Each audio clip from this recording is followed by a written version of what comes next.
তিনজনকেই স্বাগত জানাচ্ছি আজকের আলোচনায়। অ্যাডভোকেট আবু হেনা রাজ্জাককে আপনাকে দিয়ে আলোচনাটা শুরু করি। যেমনটি বিএনপি মহাসচিব মির্জা ফখরুল ইসলাম আলমগীর অভিযোগ করেছেন, যারা ৭১কে ভুলিয়ে দিতে চায় তারা কখনো বাংলাদেশে বিশ্বাস করে না। বর্তমান রাজনীতিতে এই সন্দেহ কেন তৈরি হলো? ধন্যবাদ আপনাকে এবং আমার দুই সহ-আলোচক এবং নিউজ 24-এর দর্শক শ্রোতা। ২৪-এর গণ অভ্যুত্থানের পরে সংক্ষেপে যদি বলি, আজকের এই সরকার হিসাব মতে আসার কথা ছিল 2029-এ, সেই সরকার আসলো 2026-এ। এই নির্বাচনের পর শুধুই মানে জুলাইয়ের অভ্যুত্থানের কারণে এটা পাইছেন, আর কোনো কারণ নাই, আর কোনো যুক্তি নেই এখানে। এখন যদি বলা হয় তাহলে কি ২৪-৭১ সমকক্ষ? আমি কি আমার যেটা প্রশ্ন করছেন সেটা উত্তর দিই। এখন যদি কেউ বলে যে ২৪-কে যদি আমরা হাইলাইট করি তাহলে ৭১ কবর হয়ে যায়, ৭১ ঢাকা পড়ে যায়, তাহলে জুলাইয়ের কৃতিত্ব তাদের নেওয়া উচিত না? তো বিএনপি তো বলছে যে জুলাই তারা করেছে, এবং এমনও বলছে যে আমরা যদি নির্বাচনে না যেতাম তাহলে হয়তো জুলাই হতো না। তাহলে জুলাই আপনারা করলেন কেন? আমি কৃতিত্বের প্রশ্নে বলছি। আমরা আনুষ্ঠানিকভাবে দেখেছি যে জুলাইয়ের দায়িত্ব বা জুলাইয়ের কৃতিত্ব তারা নিচ্ছেন। পাশাপাশি জুলাই যখন চলমান তখন তাদের দায়িত্বশীল ব্যক্তিরা বলছেন আমরা এর ভিতরে নাই। দুটো কথাই কিন্তু আছে। তাহলে আপনারা জুলাই করলেন কেন? ২৯ পর্যন্ত অপেক্ষা করতেন। ৫ মাস পরে শাহাবুদ্দিন কি বা বিদায় দেওয়া লাগলো কেন? আপনি কবর দেন কিভাবে একটা ইতিহাস?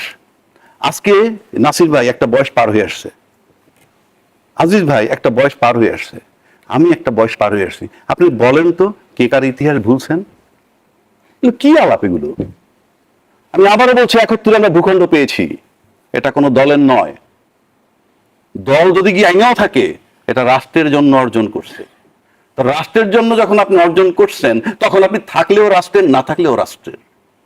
কিন্তু স্বাধীনতা ৫৩-৫৪ বছর পর এই ভূখণ্ড যখন স্বাধীন হওয়ার পর থেকে একটা পরিবার বা একটা দল দখল করে রাখছে একচ্ছত্রভাবে।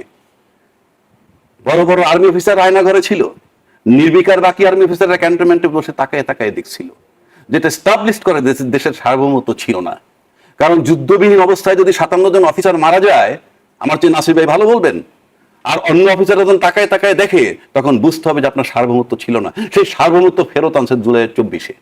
কিন্তু জুলাইয়ের রাজনীতি কোনোভাবে ৭১কে আড়াল করছে কিনা? যারা বলে তাদের ভিতরে এগুলো একটা কালার। কারণ কি জানেন, এই ভূখণ্ড আপনি যেভাবে দখল করেছিলেন স্বাধীনতার পর একটা পরিবার, সেই ভূখণ্ডকে আমরা সেই দখল থেকে মুক্ত করেছি। ৭১-এর যুদ্ধে যে ভূখণ্ডটা পেয়েছি, সেই মুক্তিযুদ্ধের চেতনার নামে ওই পরিবারটা কাল কাল করে দখল করে রাখছে। সেখান থেকে তাদেরকে সরায় দেওয়া হয়েছে। আপনার সম্পত্তি যদি আপনি উদ্ধার করেন, তাতে কি হবে? আপনার ইতিহাস নষ্ট হয়ে যাবে। এই বাংলাদেশের সম্পত্তি একটা দল মুক্তিযুদ্ধের চেতনার নামে দখল করে রাখছিল, সেটাকে উদ্ধার করছে। এখন কেউ যদি বলে আড়াল হয়, আমার কাছে মনে হয় না ইট মেক্স এনি সেন্স, কোনো সেন্স তৈরি করে না। তাহলে জুলাইয়ের কৃতিত্ব আপনাদের নেওয়াই দরকার না। জুলাইয়ের ফসল কারা নিলেন? আজকে তারা বলতেছেন যে ঢাকা পড়ে যাবে। এখন এই জন্য কি আপনি এনসিপির উপরে নির্যাতন? এনসিপি ধ্বংস করে দিলেন, ছাত্র সমাজ ধ্বংস করে দিলেন, তাইলে কি হবে? কারা ধ্বংস করছে? না, আমি মনে করি ধ্বংস করে দিলাম আমরা সবাই মিলে, তাহলে কি হবে? ২৪-এর ইতিহাস থাকবে না। আর ২৪ ইতিহাস না থাকলে তো আপনার তো নির্বাচনটাই হয় না। ২৪টা শুধু এনসিপি কেন্দ্রিক? আমি তা বলছি না। আজকে তো মাঠের রাজনীতিতে যখন এনসিপি যায়, তাদের কিন্তু পিটানো হয়। আমি একটা কথা বলি আপনাকে, সিম্পল। জুলাইয়ের কৃতিত্ব যদি এনসিপি কে দেয়, কারণ রাজনৈতিক দল যদি আপনি আনেন, তখন তারা ছিল ছাত্র জনতা বা ছাত্র আপামর জনতার সাথে একটা কেউ তো নেতৃত্ব দিতে হয়। আজকেও যেমন বাংলাদেশকে বিএনপি নেতৃত্ব দিচ্ছে, নেতৃত্ব ছাড়া তো কিছু চলে না। কিন্তু অ্যাডভোকেট আবু হেনা রাজ্জাক, কি জুলাইয়ের কৃতিত্ব আর জুলাইকে কেন্দ্র করে রাজনীতি, এর মধ্যে নিশ্চয়ই পার্থক্য আছে? তো জুলাইকে কেন্দ্র করে রাজনীতি মানে বুঝলাম না। আপনি এখনো ৭১-কে কেন্দ্র করে যদি রাজনীতি করতে পারেন, আপনি এখনো ৭১-এর চেতনা নিয়ে বসে আছেন, এটা তো অপরাধ না? আপনি চেতনা লালন করবেন, ওটাই দোষ নাই। আমি নগদটা ভুলবো কেমনে? নগদটা তো এই জেনারেশনের কাছে ইতিহাস। ১৫ বছরে আওয়ামী লীগের ১৫ বছরে যে ৪ কোটি ভোটার তৈরি হয়েছে, তাদের কাছে শুধু ইতিহাস ২০২৪। আপনাকে ৭১-এ কিভাবে নিবেন? আবার আপনি ৫৪-তে কিভাবে নিবেন? ৬৯-এ কিভাবে নিবেন? এটা তামাশা নাকি? হিস্ট্রি। যে লোক বাংলাদেশকে আদৌ বিশ্বাস করে না, তাকেও যদি আপনি লিখতে দেন এখন যে বাংলাদেশের ইতিহাসটা তুমি লেখো, বাংলাদেশ কিভাবে আসলো, তার সাধ্য আছে এই ৭১-কে বাদ দেওয়ার?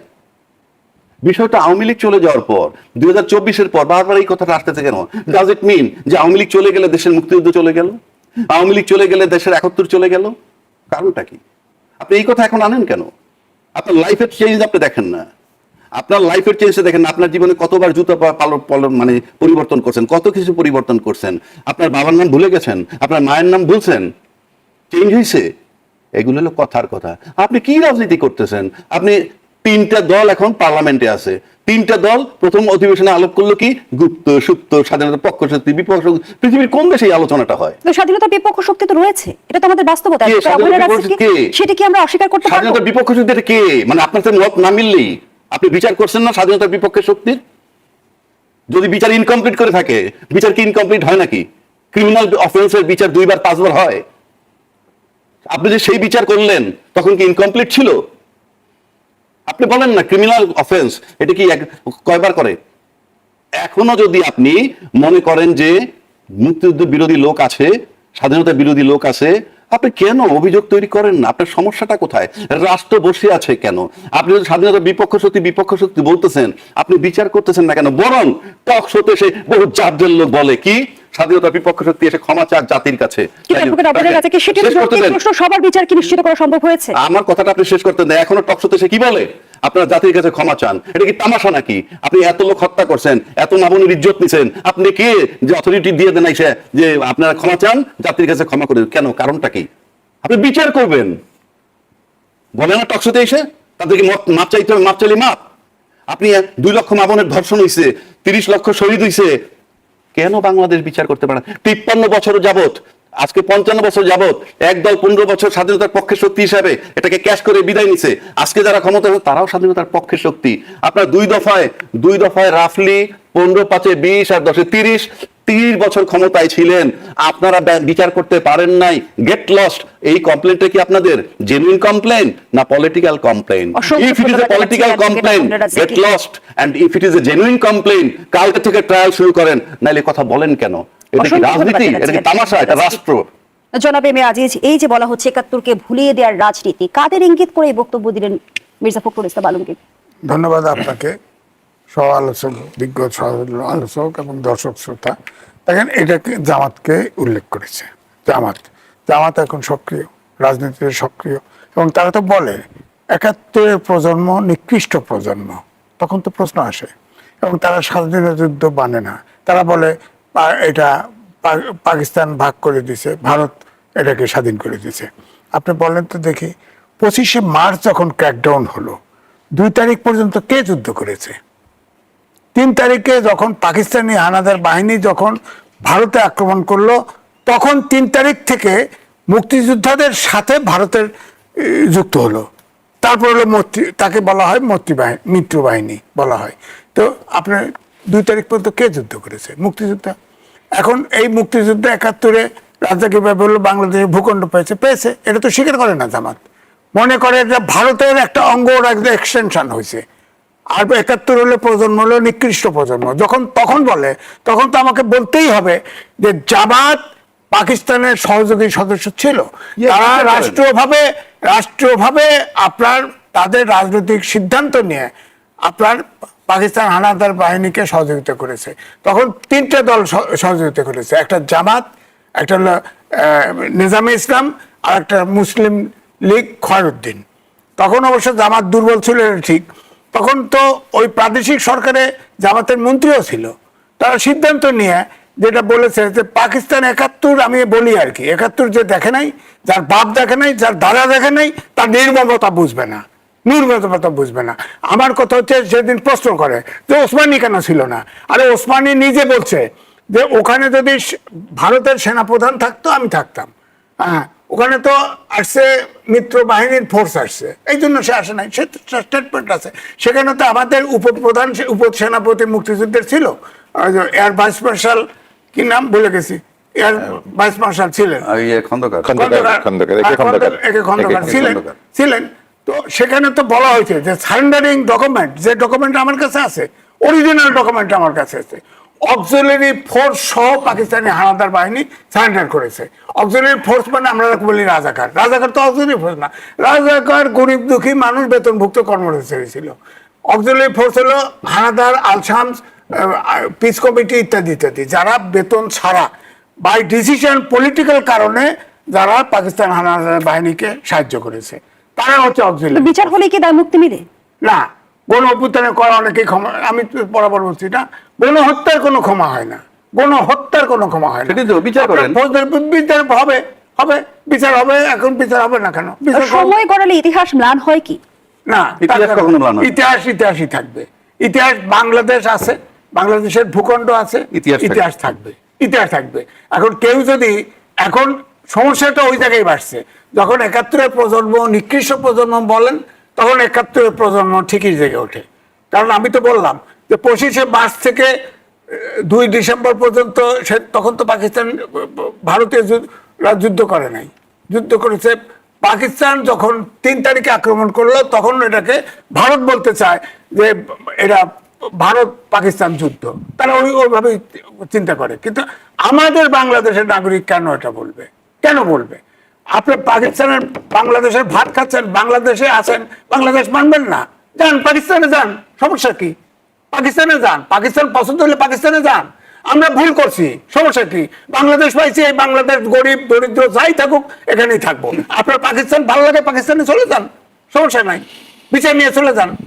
এখন দুর্ভাগ্য জাতি দেখেন, পাকিস্তান আর ভারত, বাংলাদেশ যদি হকি খেলা দেন, ক্রিকেট খেলা দেন, বাংলাদেশ ভারতের ইয়ে পাবেন, সমর্থক পাবেন। আবার পাকিস্তানের সাথে খেলা দেন, পাকিস্তানের সমর্থক পাবেন। অর্থাৎ এই ৫৪ বছরে জাতি গঠন করতে পারিনি আমরা। এটা রাজনীতিবিদদের জন্য হয় নাই, যেটা রাজ্জাকি ভাই বললো, হ্যাঁ মুক্তিযুদ্ধের চেতনা বিক্রি খাওয়ার পরেই তো রাজাকাররা মাথা ছাড়া দিয়ে উঠছে। ওরা যদি ওই মুক্তিযুদ্ধের চেতনা যদি আওয়ামী লীগের শেখ মুজিব থেকে শুরু করে যদি হাসিনা পর্যন্ত বিক্রি না করতো, দেশটা যদি সঠিক রাস্তায় চলতো, তাহলে তো এই দক্ষিণপন্থীর উত্থান ঘটে না, এই প্রশ্ন আসে না, বাংলাদেশের স্বাধীনতা সার্বভৌমত্ব নিয়ে কটাক্ষ করা হয় না। আবুহিনা রাজাকে যে প্রশ্নটি তুলেছে যে ৭১-কে ভুলিয়ে দেওয়ার রাজনীতির অভিযোগ কি পলিটিক্যাল কারণে করা হচ্ছে কিনা? পলিটিক্যাল কারণে হচ্ছে কিনা পলিটিশিয়ান জানে। অনেক সূচকের দেশ আগাচ্ছে, পলিটিক্যাল সূচক পিছাচ্ছে, পলিটিশিয়ান জানে। আমি আমার কথা বলবো, আমি নিজে মুক্তিযোদ্ধা ছিলাম, আমি বলতেছি যে মুক্তিযুদ্ধের উপরে কেউ কটাক্ষ করলে আমার কাছে মনে হয় আবার আমি অস্ত্র ধরি। সেদিন দেখে নাই তো, ওর ১৪ পুরুষ দেখে নাই মুক্তিযুদ্ধে কিভাবে বীরঙ্গনা হয়েছে, কত লোক হত্যা করছে, ধরে নিছে। আরে রাজাকারের মেয়েরা এটাকে তাদেরকেও ধরে নিছে পছন্দ হইলে, এটা দেখে নাই? ওরা এখন ভুলে গেছে। পিস কমিটি, শান্তি কমিটি, আল-শামস, আল-বদর যারা ছিল, তাদের মেয়েদেরকেও ধরে নিচ্ছে। যুদ্ধের ভয়াবহতা অথবা নির্মমতা হয়তো আমরা এই প্রজন্ম চিন্তাও করতে পারবো না, কল্পনাও আনতে পারবো না। আমি বক্তব্য হচ্ছে ২৪শে ৫ই আগস্টে আন্দোলন হয়েছে, অস্বীকার করি না, অনেক ছাত্র জনতা জীবন দিয়েছে, অস্বীকার করি না, এটাও একটা ফেসিবাদের। কিন্তু ৭১ আর ২৪-কে এক কাতারে দাঁড় করিয়ে কারা সুবিধা ভোগী হতে চাইছে? শোনেন, এই রাজ্জাকি ভাইয়ের বয়স, আমার বয়স, ওনার বয়স যা, এই ২৪ হলো এই শিশু ২৪ আর ৭১-এর তুলনা করে তাকে সোজা বুক করে পাকিস্তানে পাঠায় দাও, সোজা বুক করে পাঠায়। তার বাংলাদেশে থাকার কোনো অধিকারই নাই। আপনি বলেন যে জুলাই অস্বীকার করছে কি? বিএনপি বলছে, উনি তো অ্যাডভোকেট, বিএনপি বলছে, আগে বলছে যে তারা যেটা স্বাক্ষর করেছে সেটা অটপ নসর রিসেন্ট সহ তারা সেটা বাস্তবায়ন করবে, ওটা বাদ দিয়ে। এখন তো বলতেছে যে জুলাই সনদ তারা অক্ষরে বাস্তবায়ন করবে।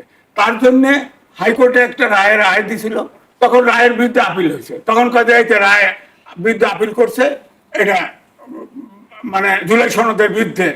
এখন তো সুপ্রিম কোর্ট রায় দিছে, সুপ্রিম কোর্ট ৭-এর ক খ বাতিল করে দিছে, নীতি আদর্শ এবং জুলাই চার্টার সব সংসদের কাছে দিছে বিচার। সংসদে বসেন, কমিটি বসেন, বসে দেখেন যদি বিএনপি সংস্কারে বাধা দেয়, হ্যাঁ, তাহলে অবশ্যই আমরা তার পক্ষে বলবো। আপনার কমিটি, আমি অপোজিশন লিডারকে বলতে শুনলাম, হ্যাঁ কমিটি করেন, 50-50 রাখেন, সমান। কেন রাখবে? সংসদে একজনের 2 থার্ড মেজরিটি, কমিটি করছে 12 জনের, 7, 5, 12। আপনি 5 জন যান, 5 জন যা আর্গু করেন, যদি না মানে সেটা এসে মাঠে বলেন, আমরা আপনার পক্ষে বলবো। অসংখ্য ধন্যবাদ জানাচ্ছি, এই জন্য বেবে আজ ধন্যবাদ জানাচ্ছি। ডক্টর নাসিরউদ্দিন আহমদ, ইতিহাস প্রশ্নে আমাদের রাজনৈতিক দলগুলো কি দ্বৈত মানদণ্ড অনুসরণ করছে? ধন্যবাদ আপনাকে সহ আলোচক এবং শুধু দর্শকদের অনেক শুভেচ্ছা। আমরা জাস্ট এই আলোচনা শুরু করার আগে যখন অপেক্ষা করছিলাম আজিজ ভাইয়ের সাথে আমি কথা প্রসঙ্গে ভারতীয় রাজনীতির এবং তরুণদের যে আন্দোলনটা ওখানে হচ্ছে ককরোচ বাহিনীর সেটা নিয়ে কথা বলছিলাম এবং প্রসঙ্গ করে আমি বলেছিলাম যে ব্রিটিশরা একটা জিনিস আমাদেরকে শিখিয়ে দিয়ে গেছে, ডিভাইড অ্যান্ড রুল। যখনই আন্দোলন হবে, যখনই কোনো একটা ন্যায্য কথা কেউ বলার চেষ্টা করবে, একটা সংগঠিত হবে, ওখানে একটা বিভাজন তৈরি করো, বিভাজন তৈরি করলেই সেটা ওই তারা যুদ্ধ করবে, মাঝখান দিয়ে ফায়দা নেওয়া যাবে হচ্ছে যারা যে ক্ষমতায় মসনদে বসে আছে তারা। আপনি মুক্তিযুদ্ধ দিয়ে শুরু করেছেন, মুক্তিযুদ্ধের প্রথম 4টা ক্রাইটেরিয়া কি ছিল, কোন চেতনার উপরে বা কোন পিলারের উপর দাঁড়িয়ে আমার মুক্তিযুদ্ধ ছিল? গণতন্ত্র, সমাজতন্ত্র, আমাদের ধর্মনিরপেক্ষতা বা অসাম্প্রদায়িকতা এবং জাতীয়তাবাদ। তার কোনটার মূল্যায়ন আমরা গত 55 বছরে সঠিকভাবে করতে পেরেছি? গণতন্ত্র, সমাজতন্ত্র আপনি বাদ দেন, এটা বিশ্বব্যাপী এটা কবর রচিত হয়ে গেছে বলা যায়, সেটা বাদ দেন, সেটা আমাদের একটা হয়তো ভুল ছিল। কিন্তু পরবর্তীতে ধর্ম নিয়ে আমরা বিভাজন তৈরি করেছি। তারপরে কি করেছি? জাতীয়তাবাদ নিয়ে বিভাজন করেছি, কে বাঙালি কে বাঙালি না, কে বাংলাদেশি, এটা নিয়ে আমাদের বিভাজন তৈরি হয়েছে। তারপরে এসছে আপনাদের এই সমাজতন্ত্র তো বললাম, ধর্মনিরপেক্ষতা গেল, জাতীয়তাবাদে গেল, এরপর আসলো গণতন্ত্র। এই গণতন্ত্র নিয়ে আমরা কি করলাম? গণতন্ত্রের বহুবিধ রূপ দেখলাম। 72 সালে যদি শুরু করেন আপনি, 72 সালে যার সাথে টুটি চেপে ধরা হলো, সেটা কি মুক্তিযুদ্ধের চেতনা ছিল? তখন যেভাবে রক্ষী বাহিনী দিয়ে মানুষকে ধরা হতো, সেটা কি মুক্তিযুদ্ধের চেতনা ছিল? এরপর আসলে 75-এ কিলিং হলো, তারপরে দেশের একটা পরিবর্তন হয়ে গেল, সামরিকতন্ত্র আসলো, সেনা শাসনের একটা আবরণ তৈরি হলো, তারপর সৃষ্টি হলো আবার 17 বছর মুক্তিযুদ্ধের চেতনার নামে, বিচারের নামে। এই হত্যাকাণ্ডের বিচার, বঙ্গবন্ধু হত্যাকাণ্ডের বিচার, স্বাধীনতা বিরোধীদের বিচারের নামে আমরা দেখলাম যে অনেক কিছু করা হলো। এই স্বাধীনতার 50 বছর পূর্তি, জাতির জনকের 100 বছর পূর্তি, এই সমস্ত পূর্তিতে কোটি কোটি টাকা খালি মানে লুটপাট হলো। এই মুক্তিযুদ্ধ চেতনার নামে কতগুলো গবেষণা হয়েছে, সেই গবেষকদের আজকে কোথায়? ওরা কই? তাতে কি গবেষণার জন্য কত টাকা নিয়েছিল? এখনই আপনি পত্রপত্রিকা দিলে পাবেন যে তারা কোটি কোটি টাকা নিয়ে গেছে, গবেষণা কিছুই করে নেই, এখন সেগুলো পেন্ডিং অবস্থার মধ্যে আছে। এইটা কেন করা হয়? এগুলো হচ্ছে যে মানুষকে, যারা ক্ষমতায় থাকে তাদের একটা ম্যাকিয়াভেলি শিখে দিয়ে গেছে বহু বছর আগে যে ফোকাস ডাইভার্ট করো। আমি ক্ষমতায় কিভাবে আছি, আমি কি করছি না করছি, আমি কি ন্যায্য কাজ করছি, আমি কার সাথে চুক্তি করছি, কাকে করিডোর দিচ্ছি, কার সাথে কোথায় আমি সশস্ত্র বাহিনী নৌবাহিনী পাঠাচ্ছি, কোথা থেকে আমদানি করছি, বোয়িং কিনছি কিনা, হ্যাঁ এত ট্যারিফ বসাই দিল, তার বিরুদ্ধে আমি কিছু করছি কিনা, ব্যবসায়ীদের পক্ষে দাঁড়াচ্ছি কিনা, এলএনজি আসছে কিনা, আমার ইন্ডাস্ট্রি চলছে কিনা, আমার লেখাপড়ার মান কোথায় যাচ্ছে, বাচ্চারা আজকে কেন চাকরি পাচ্ছে না, কোথায় যাচ্ছে, এগুলো নিয়ে কথাবার্তা বলার আগেই এমন কিছু একটা টপিক তুলে দাও, ওইটা নিয়ে তারা ইয়েতে থাকুক। ঠিক একই কথা হয়েছে আপনার মুক্তিযুদ্ধ নিয়ে। আমি মানে কষ্ট লাগে কোন জায়গায়, এই তরুণ প্রজন্মের কাছে আমাদের প্রত্যাশা ছিল, প্রচন্ড প্রত্যাশা ছিল, যারা যখন এই ধরনের কথাবার্তা বলবে, ঠিক আছে আপনি আপনার কথা বলেছেন, শ্রদ্ধার সাথে আপনার কথার সাথে আমরা একমত হলাম অথবা হলাম না, কিন্তু আপনি কেন আজ পর্যন্ত এই কাজটা করতে পারলেন না? বিসিএস এর একটা কি নিরপেক্ষ নির্বাচনের ব্যবস্থা করেছেন আপনি? 17 জন প্রশাসক দিয়েছেন কি মুক্তিযুদ্ধের চেতনার উপরে ভিত্তি করে?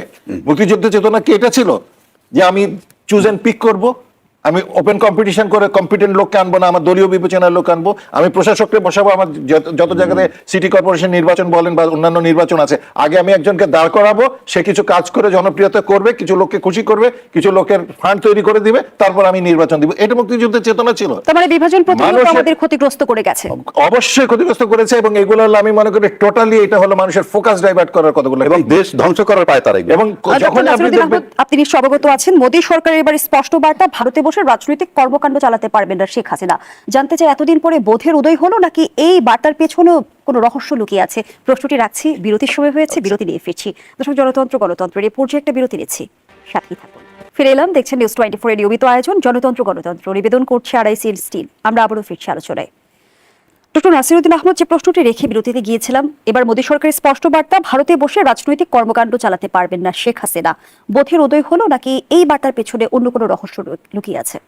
এটা একটু প্রেক্ষাপটটা যদি বলি, যে ভারতের সংসদেও কিন্তু এই প্রশ্নটা এসছে যে শেখ হাসিনা কোন অধিকারে এখানে আছেন এবং তার স্ট্যাটাসটা কি, এবং বিশেষত পশ্চিমবঙ্গে যখন বিজেপি জয়লাভ করলো এবং মমতা ব্যানার্জি হেরে গেলেন, তখন এই প্রসঙ্গটা খুব জোরে সোরে এসছিল এখানে।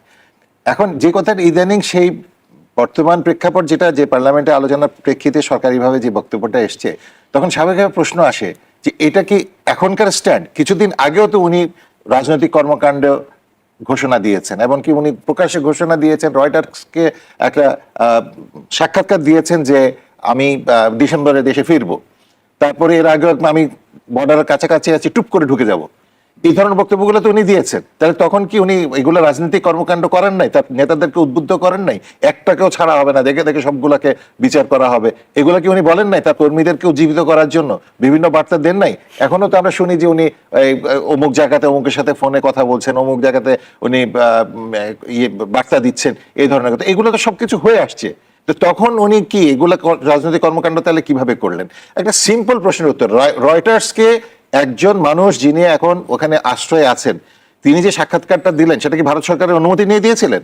রয়টার্স অনুমতি পেয়েছিল তাকে সাক্ষাৎকার নেওয়ার, নাকি উনি ভারতকে জিজ্ঞেস করেছিলেন যে আমি রয়টার্সকে সাক্ষাৎ দিতে পারবো কি পারবো না? সুতরাং এগুলো হচ্ছে সব তাদের ভিতরে ভিতরে অ্যারেঞ্জমেন্ট, ফ্রেন্ডলি ম্যাচ হচ্ছে, যখন যেটা বলে যাকে থামানো যায়। এই সমস্ত রাজনৈতিক প্রেক্ষাপটগুলো আমাদেরকে বহু বিরক্ত করে, এগুলো আমাদের জন্য আসলে এখন ফোকাস হওয়া উচিত না। একজন শেখ হাসিনা এখানে ছিলেন, তার বিচার হয়েছে, দরকার হলে আরো বিচার হবে, উনি আইনগতভাবে যত সুযোগ সুবিধা দাবিদার সেটা করতে উপভোগ করতে পারবেন, এটাই আমাদের কাছে প্রত্যাশিত।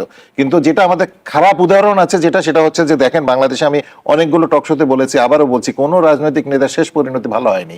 আমরা যদি প্রথম রাষ্ট্রপতি, প্রথম অস্থায়ী সরকারে যে তাজউদ্দিন সাহেব ছিলেন এবং সৈয়দ নজরুল ইসলাম সাহেব ছিলেন, চার নেতা all killed, Sheikh Mujib killed, Ziaur Rahman killed, Ershad jailed, Khaleda Zia jailed, তারপর মঈনুদ্দিন ফখরুদ্দিন দেশ থেকে চলে গেছে, তারপরে শেখ হাসিনা পালিয়ে গেছে, আরো কিন্তু পরিণতিটা শেষ হয় না, এক নম্বর। আর দুই নম্বর হচ্ছে শেখ হাসিনা জেলে রাখবেন আপনি, জেল কি নিরাপদ? এই আজকে তরুণ সমাজের ভিতর থেকে আন্দোলনের যে আমি চুপ্পু এখানে কেন, ক্যান্টনমেন্টের ইট খুলে ফেলা হবে, পশুর নাম উচ্চারণ করে গালিগালাজ করা হয়েছে। সুতরাং আমাদের রাজনৈতিক কালচারটাকেই যখন আমরা এইভাবে বিতর্কিত করে ফেলেছি, তখন তো আমাদের বিদেশি শক্তি যারা আছে বা আমাদের যারা আছে, এগুলো তো কুটচাল চালবেই, তোমাদের নিজেদের ভিতরেই তো গন্ডগোল। সুতরাং তারা ইচ্ছা মতো তাদের বাউন্স বল করে যাচ্ছে এখানে, যাতে করে আমরা আঘাত পাই, ক্রিকেটের ভাষায়। জনাব এম এ আজিজ, যেমনটি আসলে ভারত সরকার বলছে ভারতের মাটি ব্যবহার করে অন্য কোনো দেশের বিরুদ্ধে রাজনৈতিক কার্যক্রম পরিচালনা করতে দেয়া হবে না, তাহলে ভার্চুয়াল বৈঠক, বিবৃতি, সাক্ষাৎকার, এগুলোকে রাজনৈতিক কর্মকাণ্ডের বাইরে? আরো একটি বিষয় যদি স্মরণ করিয়ে দেয়, অন্তর্বর্তী সরকারের তরফ থেকে কিন্তু সেই সময়ে কিন্তু ভারত সরকারের কাছে অনুরোধ করা হয়েছিল যে ভারতে বসে শেখ হাসিনা যেন কোনো বক্তব্য দিতে না পারে, কিন্তু সেই অনুরোধ তখন রাখা হয়নি। অন্তর্বর্তীকালীন সরকারের সময়ই ভারতের সাথে যে সম্পর্কের টানাপোড়েন সেটা সৃষ্টি হয়েছে, কারণ তারা সেভেন সিস্টার ভেঙে দেওয়া, অমক দেওয়া, হিমালয় থেকে সব বাংলাদেশের অঞ্চল, এইসব কথা বলে বলে ভারতের সাথে সম্পর্ক একদম খারাপ করে দিয়েছিল। আমার কাছে এখন মনে হচ্ছে, আমি যেটা আগে বলেছি, এই যে শেখ হাসিনা যে আপনার ইন্টারভিউগুলো দিল অ্যাজ এ সাংবাদিক, আপনি কোনো রিপোর্টার দেখেছেন, কোনো ভয়েস দেখেছেন শেখ হাসিনার? কোনো শেখ হাসিনার কোনো আত্মীয় স্বজন, বোন, ছেলে, মেয়ে বা রাজনৈতিক তাদের নেতা, তাদের সাথে দেখেছেন? দেখেন নাই। তো এটা তো একমাত্র বৃহৎ দেশ ভারতে গদি মিডিয়া আছে। গদি মিডিয়া মানে নরেন্দ্র মোদীর অনুগত সাংবাদিক আছে। রয়টার্স রিপোর্টার সর্বশেষ এফপির কাছে সাক্ষাৎকার দিয়েছে শেখ হাসিনা, সেটা তো ওখানে রয়টার তো ভারতের প্রতিনিধি আছে, সে হয়তো ওখানে পশ্চিমা দেশে তো লবিস্ট নিয়োগ করা হয়, লবিস্টের মাধ্যমে হয়তো দিয়ে দিচ্ছে। আমি বিশ্বাস করি না যে শেখ হাসিনা এগুলো বলছে। এটা নরেন্দ্র মোদীর খেলা ছিল, কিন্তু এখন ছাত্রদের আন্দোলন হওয়ার পরে আমার মনে হয় নরেন্দ্র মোদীর রিয়েলাইজেশনটা এসছে যে এখন জানো তো, কারণ তাদের ভিতরেও আপত্তি উঠেছে, শেখ হাসিনা কেন, সংসদে আপত্তি উঠেছে, এবং এখন দেখতেছে যে শেষ পর্যন্ত শেখ হাসিনার বিরুদ্ধে আন্দোলন করতে গিয়ে নরেন্দ্র মোদীর বিরুদ্ধে আন্দোলন হতে পারে। এই জন্য সংসদীয় কমিটি কিন্তু প্রস্তাব দিয়েছে। আগে দিয়ে হিন্দুতে কিন্তু নিউজ আসছিল যে এই যে পুশ ইন পুশ ব্যাক করা বাদ দিয়ে যে বাংলাদেশের সাথে যেসব বিষয়ে ধরেন পানি, বাণিজ্য বৈষম্য বা যেসব আছে, এগুলো সমাধান করা উচিত, তাহলে সম্ভব করা। তো এখন এই যে সংসদীয় কমিটি, মোদী সরকারের এই বার্তার ফলে কি ভারত বাংলাদেশ সম্পর্কে ইতিবাচক পরিবর্তন শুরু হবে? না, আমি এটাকে ইতিবাচক ধরে নিয়েই কথা বলবো, কারণ যদি কথা না রাখবে না। সংসদীয় কমিটি যেহেতু প্রস্তাব করছে যে শেখ হাসিনা এখন নিয়ে সমস্যা হইতে পারে, তার ব্যাপারে কথা বলা যাবে না, সরকার সংসদেও আলোচনা হয়েছে, যদি সে কথা না বলে, অর্থাৎ কথা না বলে, সে তার ফাঁসি হয়েছে, সে জেলে আসুক, বাংলাদেশে ফিরে আসুক, সমস্যা নাই, ট্রাভেলিং পাস নিয়ে আসতে হবে। সবগুলো তো আপনি দেখেন পশ্চিমবঙ্গতে পুশিন করা হয় বাংলা বাংলাভাষী আপনার মুসলমানদের। আপনি বলেন তো দেখি, 1000 কাছাকাছি আপনার আওয়ামী লীগের নেতা কর্মী আছে, ওরা মুসলিম বাংলাভাষী না? একটা পুশিন হয়েছে? একটা হয়েছে? হয় নাই তো। সুতরাং এটা মতলবী। সুতরাং আমার কথা হচ্ছে যে যদি ভারতের ভিতরে রিয়েলাইজেশন আসে ভারত আমাদের প্রতিবেশী দেশ, ধাক্কা তো সরাই দিতে পারবো না।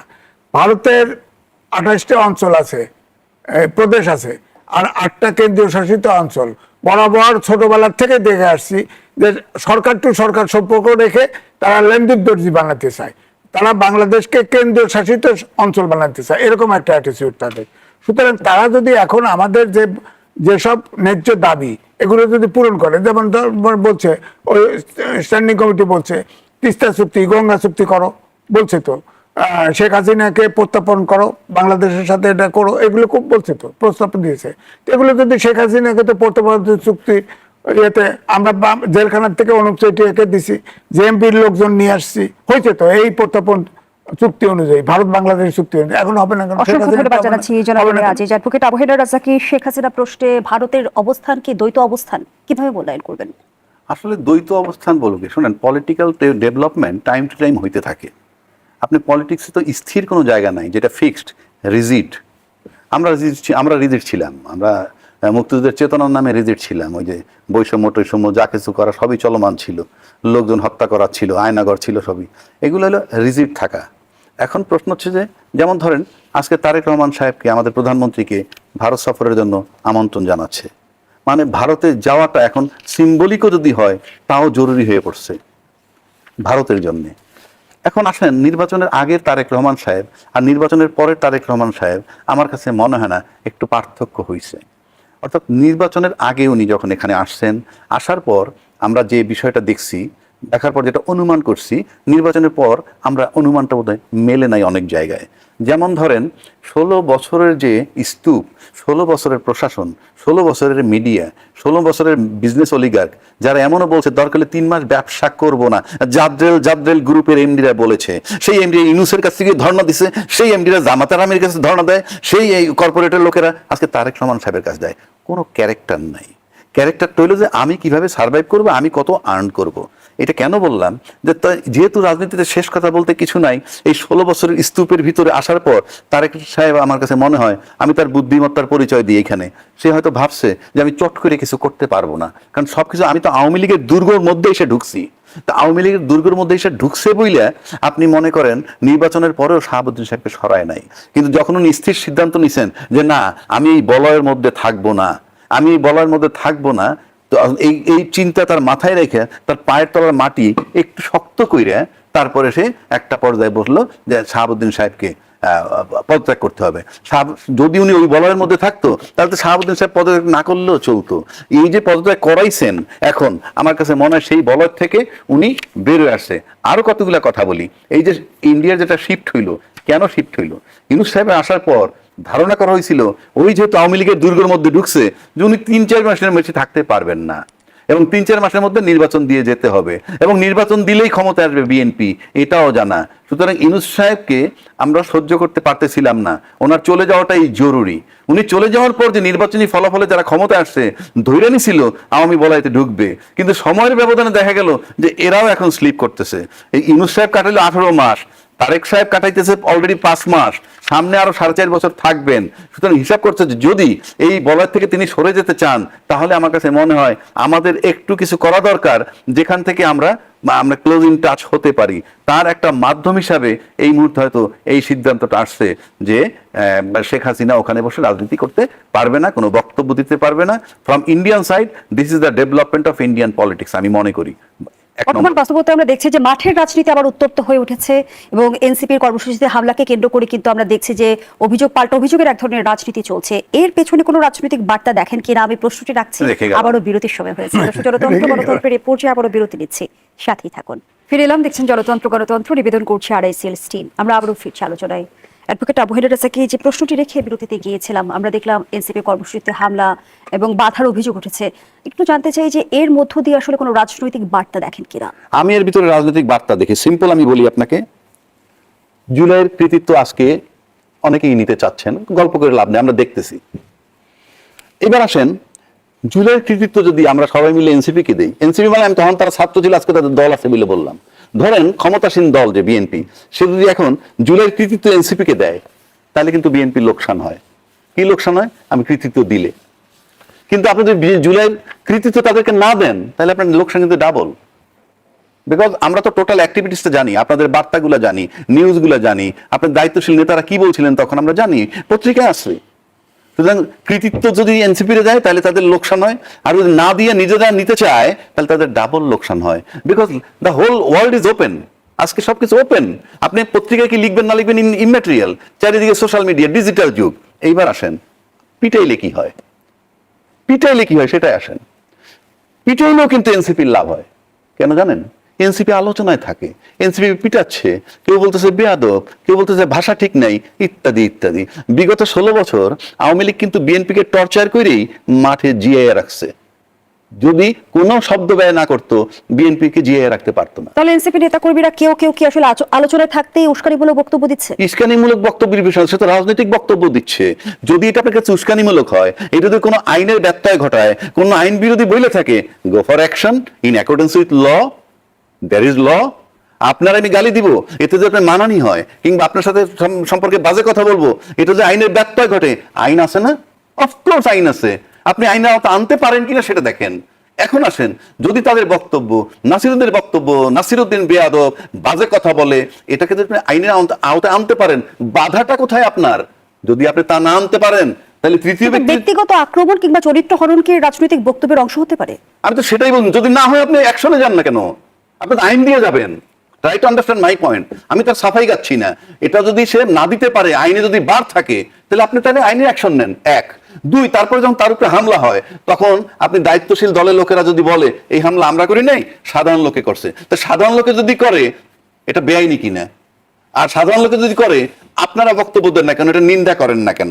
সে কারণে বললাম, আপনি যদি তাদেরকে পিটান মাঠে, তাতেও কিন্তু দেশ জাতির কাছে তারা পরিচিত হচ্ছে, আছে মাঠে। 1 2, যদি না পিটান, কাজে ওই যে পিটান যে, তাতেও তাদের লাভ হচ্ছে। আর যদি না পিটান, তাহলে কমফোর্টেবলি তারা সারা দেশে ঘুরবে আর জনমত তৈরি করবে। কেন জনমত তাদের পক্ষে কেন থাকবে সেটাও বলি। আপনার প্রতিশ্রুতি দিছিলেন গণভোটের আলোকে জুলাই সনদ বাস্তবায়ন করবেন, কিন্তু আপনারা করছেন না। এই যে 15 বছরের যে প্রজন্মের যে 4 কোটি ভোটার, তাদের কিন্তু মাথায় আছে, তাদের মনে আছে। সুতরাং আপনাদের মাঠে তারা যায়, সমাবেশ করে, রাজনৈতিক স্রোত তাদের পক্ষে আসবে। আর যদি টর্চার করেন, সেটা দিয়েও টিকে রাখবেন বোতই। অর্থাৎ আমি সিম্পল শেষ করে দিচ্ছি, আপনি যদি দেখেন একটা হাড়ির থেকে ফোঁটা ফোঁটা পানি ঝরে, রাত শেষে কিন্তু হাড়িটা খালি হয়ে যায়। আপনি এই এনসিপির জন্য মাঠে যেটা করা হচ্ছে, তাতে যদি ক্ষমতাসীন দল বা XYZ তাদের ফোঁটা ফোঁটা পানি ঝরে যায়, হাড়ি খালি হয়ে যেতে পারে। আবার এতে যদি ফোঁটা ফোঁটা করে এনসিপি গেইন করে, হাড়ি ভরে যেতে পারে। সুতরাং আপনাকে চিন্তা করতে হবে আপনি কি করবেন। গণতন্ত্রকে গণতন্ত্র দিয়ে মোকাবেলা করতে হয়, গণতন্ত্রকে মারামারি করে মোকাবেলা করতে হয়। জনাব আজিজ, হামলার শিকার হওয়ার পর নাসিরুদ্দিন পাটোয়ারি বলেছেন, শেখ হাসিনা আমাকে রিমান্ডে নিয়েছিল, তাকে দেশ থেকে তাড়িয়েছি। তারেক রহমান, আপনিও বড় ভুল করেছেন, এজন্য আপনাকে কাফফারা দিতে হবে, এমন কাফফারা যা আপনি কল্পনাও করতে পারবেন না। আপনি আমার ব্যক্তিগত রক্ত ছড়িয়েছেন, আমি এটাকে ব্যক্তিগতভাবে নিয়েছি। এই যে এনসিপি নেতাকর্মীদের বক্তব্য কিংবা বিবৃতি, সেটা কি আসলে কতটুকু রাজনৈতিক, কতটুকু উস্কানি বলে? না, প্রথমে এই প্রশ্নেরই বলি, ধরেন এখন তাকে গ্রেপ্তার করা হলো, তারপরে তখন রাজ্জাকের ভাইয়ের মতো মানুষ করে বিচার করলো না কেন? বিচার তো নাই। এখন তো আইনের শাসন, সুশাসন তো তৈরি হয় নাই। যদি আইনের শাসন তৈরি হয়ে থাকে, তাহলে জুলাই সনদের উপরে তো রায় দিচ্ছে সুপ্রিম কোর্ট, সেটা কেন মানেন না? সেটা মানেন না কেন? আমার কথা হলে একটা মানবেন আর একটা মানবেন না, তা তো হবে না।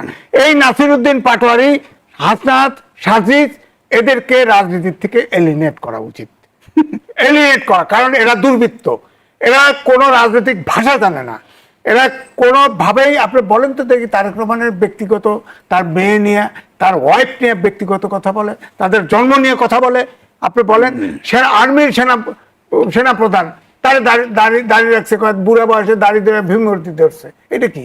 সেনানিবাস উড়াই দিতে চায়, এগুলো কি? এখন তো রাজ্জাক ভাই ঠিকই কইছে, এখন সেনাবাহিনীর তো উচিত একে ধরে নিয়ে পাঙ্গা মারা। কিন্তু বাকস্বাধীনতা মানে কি আমি যা খুশি তা বলতে না, এইটা তো আমার কথা হলো, যদি এরা বৈষম্য বিরোধী না, এনসিপি বৈষম্য বিরোধী ছাত্র আন্দোলন একটা, এনসিপি আর একটা, মনে রাখেন, এনসিপি বৈষম্য বিরোধী ছাত্র আন্দোলনের ব্যানারে আন্দোলন হয়েছে, সেখানে আমরা ছিলাম। ধরেন শেষ দিন পর্যন্ত আমিও টকশোতে, আওয়ামী লীগের 5 বছরে আপনার শেষের দিকে 2-1 জন কথা বলছে, আমি তার ভিতরে একজন। আমি তো এই আন্দোলনকে সমর্থন করছি। আমি হয়তো আরেকজন ফিল্ডে যা যুদ্ধ করছে, আমি টকশো করে অপিনিয়ন তৈরি করছি। তো আমার কথা হচ্ছে, সেটা তো একটা জনযুদ্ধের মতোই ছিল। সেখানে নারী, পুরুষ, শিশু সব মারা গেছে, সব মারা গেছে। বৈষম্য বিরোধী ছাত্র আন্দোলন, তারা যদি ধরেন নেপালের মতো আন্দোলন করে তারা যদি অরাজনৈতিক থাকতো, প্রেশার গ্রুপ হিসেবে থাকতো, তাহলে কিন্তু অবশ্যই দেশে কাজে আসতো। এখন ধরেন তারা রাজনীতি করছে, বয়স হয়েছে 18 বছরের উপর, রাজনীতি করতে পারে। কিন্তু আপনার কথা বলতে আমার কাছে ভিডিও ধরা আছে, কতজনের টাকা হয়েছে, টাকা পয়সা, যারা প্রত্যেকটা ইউনিটে এই জাতিকে, তরুণদেরকে ধ্বংস করে দিয়েছে, প্রত্যেকটা মিনিস্ট্রিতে বসায় দিছে, প্রত্যেকটা সংস্কার কমিশনে বসায় দিছে, এখান থেকে টাকা পয়সা কামাইছে। এরে ধরো, এরে মারো, এরে মারো। এখন শুরু হয়েছে রাজনৈতিক দলের নেতাগুলোকে হ্যারাস করা, নানাভাবে থ্রেট করা, এবং সেনাবাহিনীর প্রধান পর্যন্ত থ্রেট করা। এগুলি কি? অস্ত্র আছে, অস্ত্র চলে না কেন? 24-এর নাকি অস্ত্র লুট করা, তাকে ধরে না কেন? পাটোয়ারিকে ধরা উচিত। এই অস্ত্র 24-এর অস্ত্র গেছে কোথায় সে যে বলছে, তাকে গ্রেপ্তার করে না কেন? এটা তো ফৌজদারি অপরাধ, সে বলছে। তারপরে সে জীবনে দেখে দিবে, আবার 5 বছর সময় দিছে। আরে 5 বছর তো সরকার 5 বছর আছে। অসংখ্য ধন্যবাদ জানাচ্ছি ধন্যবাদ জানাচ্ছি ডক্টর নাসিরউদ্দিন আহমদ। যেমনটি এনসিপির আহ্বায়ক নাহিদ ইসলাম বললেন, দেশের বিদ্যমান রাজনৈতিক ও অর্থনৈতিক সংকট মোকাবেলায় জাতীয় ঐক্যের বিকল্প নেই। এই মুহূর্তের রাজনৈতিক বাস্তবতায় জাতীয় ঐক্যের মূল বাধা আসলে কি? মূল বাধা আমি যেটা মনে করি সেটা হচ্ছে যে আমার স্বার্থ আমি কতটুকু বিসর্জন দিব জাতির স্বার্থে। এইখানে হলো কথা, যে আমি সবার আগে কি আমার দেশকে সত্যি আমি চাই, সবার আগে কি সত্যি একটা সুন্দর বিচার ব্যবস্থা চাই, একটা সুন্দর দুর্নীতি দমন কমিশন চাই, সুন্দর একটা যেটা বাংলাদেশ কর্ম কমিশন যেটা আছে সেটা চাই। এই ভাবনাগুলোকেই আমি যদি এই প্রশ্নগুলো সামনে নিয়ে আসি, তাহলে দেখা যাবে যেটা সবচেয়ে বড় বাধা হলো এইটাই, স্বার্থের দ্বন্দ্ব। আমি সবার আগে আমার নিজের স্বার্থ যদি দেখি, আমি যদি তারপরে আমার দলের স্বার্থ দেখি, তারপর ওই দুইটা স্বার্থ উদ্ধার হওয়ার পরে যদি কিছু বাকি থাকে তাহলে আমি দেশের কথা বলবো, দেশের মানুষের কথা বলবো। এটা যদি মনোবৃত্তি হয় তাহলে কখনোই জাতীয় ঐক্য হবে না। জাতীয় ঐক্য হবে না। জাতীয় ঐক্য একটা আঙ্গুলের হিলানিতে হয়ে যায়, একটা শব্দের উপর একটা জাতীয় ঐক্য হয়ে যায়। ককরোচ একটা শব্দ দিয়ে একটা জাতীয় ঐক্য হয়ে গেছিল, রাজাকার বাচ্চা শব্দের উপর হয়ে গেছে। এগুলো জাতীয় ঐক্য করার জন্য একটা গ্রাউন্ড লাগে। আমরা তো সেই গ্রাউন্ডটাই তৈরি করতে পারছি না। আমরা সেই গ্রাউন্ডটা তৈরি তো করতে পারছি না। এবং শুরুতেই যে বক্তব্য দিয়ে শুরু করেছিলাম, ডিভাইড এন্ড রুল, খালি এদের মধ্যে লাগাই দাও, ঝগড়া লাগাও, বিভাজনের খেসারত দেখেছি, তারপর আমরা কেন শিক্ষা নেই না? শিক্ষা নেই না, এটাই তো আমাদের কথা হচ্ছে সবচেয়ে বড় সমস্যা হলো যেটা, যে আমাদের এখন খুব অল্পে আমাদের কেনা যায়। আমাদের জাতীয় চরিত্রের এটা একটা সমস্যা আছে, একদম পূর্বপুরুষের পক্ষ থেকে এখানে আছে, অতি অল্পে আমরা বিক্রি হয়ে যাই। 1 2 নম্বর হচ্ছে যে আমাদের ইতিহাসগুলা যেটা পড়ে আমাদের তরুণ প্রজন্ম শেখার কথা, আমাদের শিক্ষা নেওয়ার কথা, সেই ইতিহাসগুলাই বিকৃত হয়ে যায়। ইতিহাস আন্তর্জাতিকভাবে এটা স্বীকৃত যে ইতিহাস লেখা হয় বিজয়ীদের হাত ধরে, বিজয়ীদের বয়ানে ইতিহাস লেখা হয়। আর আমাদের দেশে ইতিহাস লেখা হয় হলো তোষামোদের বয়ানে। হবিগঞ্জে 144 ধারা তুলে নেওয়া হয়েছে, পরিস্থিতি কিছুটা স্বাভাবিক এখন পর্যন্ত গণমাধ্যম বরাদ দিয়ে যেই কথা জানা যাচ্ছে। তো আসলে এমন পরিস্থিতি কেন সৃষ্টি হলো আপনার কাছে কি মনে হয়? ধন্যবাদ আপনাকে। জুলাই মাস চলছে, যেই সময়ে যেই দিনে আমরা কথা বলছি এই স্টুডিওতে, যদি আমরা ব্যাক ইন দ্যাট পিরিয়ড আমরা দেখব বিভীষিকাময় অবস্থা। অকাতরে গুলি করে মারা হচ্ছে, ছাত্রলীগ যুবলীগ তারা মারছে, বিশ্ববিদ্যালয়গুলো রক্তাক্ত। আজকের এই দিনেই সম্ভবত সমস্ত বেসরকারি ইউনিভার্সিটির ছেলে মেয়ে শিক্ষকরা নেমেছিল আন্দোলনে, যাদেরকে আমরা ওই যে ফার্মের মুরগি বলতাম, তারাও রক্ত দিয়েছে। অর্থাৎ একটা বিশাল একটা জাগরণ হয়েছে অন্যায়ের বিরুদ্ধে, জুলুমের বিরুদ্ধে, কথা বলার স্বাধীনতার জন্য, অর্থাৎ গ্রিভান্সেস অ্যাড্রেস করার জন্য। আপনার প্রশ্নে আসি যে তাহলে যদি গ্রিভান্স অ্যাড্রেস করা না যায়, যদি থানায় মামলা করা না যায় আমার চোখ উপড়ে যাওয়ার পরে, তাহলে তো একই রইল, আগেরই মতো ছিল। আজকে যদি আপনি ফিরে তাকান, যে ইয়ামিনের কথা ভাবেন, সে কিভাবে পুলিশের এই ভ্যান থেকে ফেলে দেওয়া হচ্ছে জীবন্ত। মুগ্ধের কথা ভাবেন, স্নিগ্ধের কথা ভাবেন, আবু সাঈদের কথা ভাবেন, তাদের আত্মত্যাগের কথা। আজকে এই প্রশ্ন নিয়ে যদি আজকে শহীদদের কবরে যেতেন, তাহলে তারাও ব্যথিত হতো। এই কারণে ব্যথিত হতো, সেই সময়ে থানায় মামলা নিত না, মামলা নেওয়ার প্রশ্নই ওঠে না, বরঞ্চ তাদেরকে জঙ্গি তকমা দিয়ে, আন্দোলনকারীদেরকে যারা ভয়েস রেজ করতো, পলিটিক্যাল তকমা দিয়ে তাদেরকে থানায় উল্টা তাদেরকে আসামি করা হতো, রক্তাক্ত ওই ছেলেটাকে, এবং আসামি করে হসপিটালে ট্রিটমেন্টের সুযোগও দেওয়া হতো না।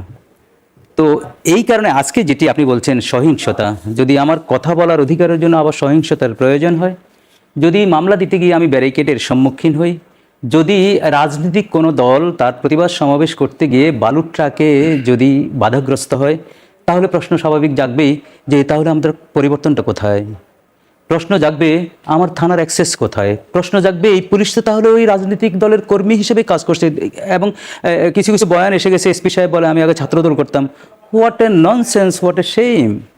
প্রজাতন্ত্রের তুমি কর্মচারী, আমার ট্যাক্সের টাকায় তুমি ওখানে আমার নিরাপত্তার জন্য আসো, নিরাপত্তা দেওয়ার জন্য আসছো। তুমি ওখানে আমার গ্রিভান্সেস শুনবা, তুমি মামলা নিবা, তদন্ত করবা। মামলা নেবে কি নেবে না বলে ঊর্ধ্বতন মহল জানবে। আমি সভা সমাবেশ করবো কি করবো না আমাকে প্যারিগেট দিয়ে বলে ঊর্ধ্বতন মহল জানবে। এটি সেই পুরনো বন্দোবস্ত।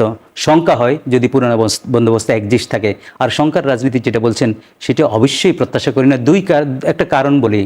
আচ্ছা, বর্তমান একটু শেষ করে দিই, এটা শেষ করে দিই। বর্তমান সংসদে যারা আছেন তারা সবাই কিন্তু জুলাই যোদ্ধা অধিকাংশ, এবং সবাই কিন্তু এই পরিবর্তনের জন্যই লড়াই করেছেন।